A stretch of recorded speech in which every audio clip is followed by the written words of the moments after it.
Deux monuments, le Colisée et la cathédrale, résument le paganisme et le catholicisme et permettent de bien comprendre ce que devient la propriété sous l'influence de ces deux civilisations. Le paganisme met l'homme à la place de Dieu. Il divinise toutes les passions humaines, orgueil, égoïsme, volupté, cruauté, tels sont les noms de la nouvelle divinité. Il lui faut un temple, des adorateurs, des prêtres, des victimes. Son temple sera colossal. Son seul aspect devra donner une idée de puissance et engendrer un sentiment de terreur. L'orgueil a dressé le plan, l'égoïsme l'exécutera, mais l'égoïsme ne produit rien, il dévore. N'importe, centre du monde, il mettra l'univers entier à contribution. Des multitudes d'esclaves travailleront sans relâche. Traités comme de vils animaux, ils scelleront de leur sueur, de leurs larmes, de leur sang, les assises de ce gigantesque édifice. Le temple est prêt. Masse lourde, écrasante, rien en lui n'élève l'âme, tout en lui abaisse vers la terre. C'est le triomphe de la matière et de la force brutale. Comme adorateur, un peuple en délire semblable aux vagues d'une mer en furie. Comme sacrificateur, les fauves du désert ou des hommes 100 fois plus cruels encore. Comme victimes de malheureuses créatures humaines transformées en véritables gibiers de chasse, des hommes dans toute la force de l'âge, dressés à s'entrégorger et à mourir avec grâce après avoir salué le dieu César. Telles sont les cérémonies du nouveau culte.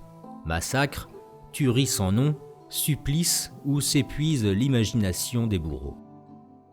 Comme hymne, des hurlements de bêtes féroces, des gémissements d'épouvante, des râles d'agonie. Comme parfum, les âcres senteurs du sang coulant à flots dans l'arène.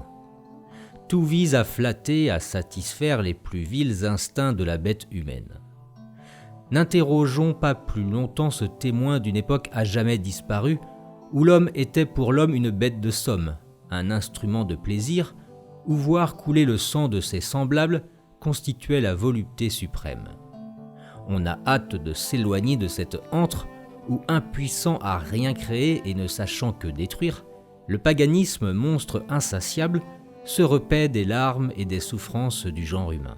La cathédrale, au contraire, surgit dans la société chrétienne comme un véritable arbre de vie sur les branches duquel s'épanouissent fleurs parfumées et fruits savoureux.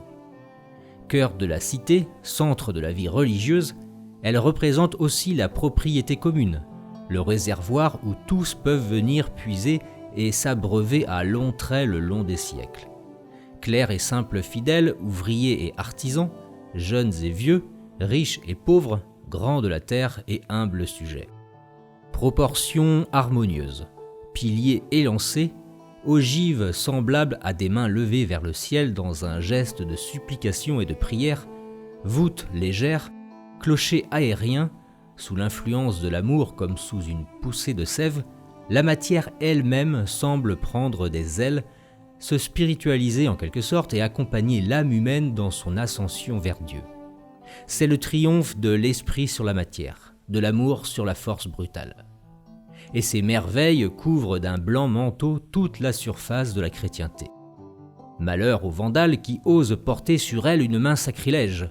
Une vague de dégoût les submerge et les siècles eux-mêmes ne leur apportent pas de pardon. C'est que vraiment tout en elles est amour. Loin de prendre naissance dans les larmes et le sang, leur construction devient pour le peuple chrétien une source de bénéfices de tout ordre.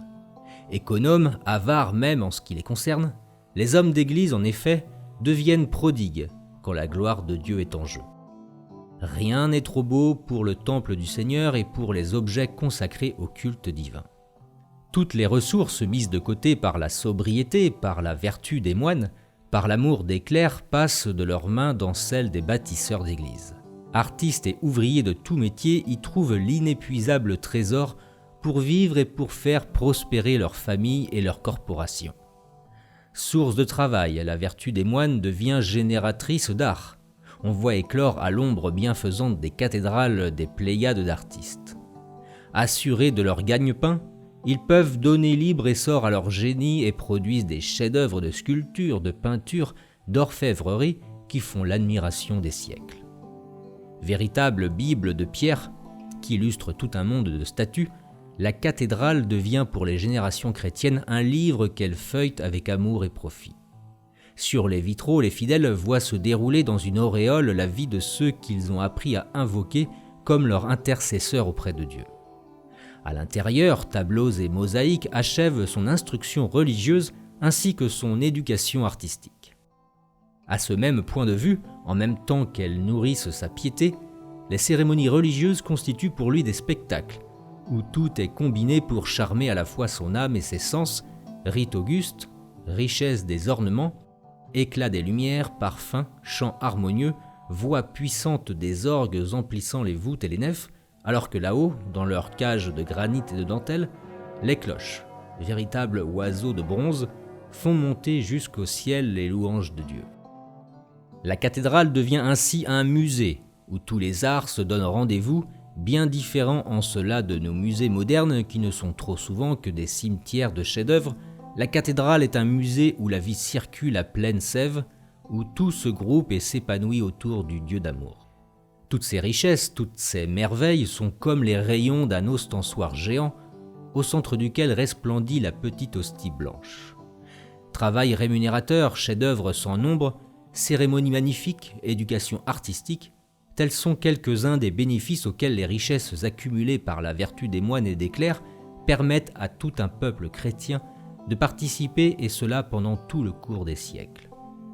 Colisée, cathédrale, oui, vous nous faites toucher du doigt la distance qui sépare le paganisme du catholicisme, la propriété païenne de la propriété chrétienne, la terre stérile qui ne produit que des larmes et du sang, de la terre féconde où l'on moissonne gerbes d'amour et de vie.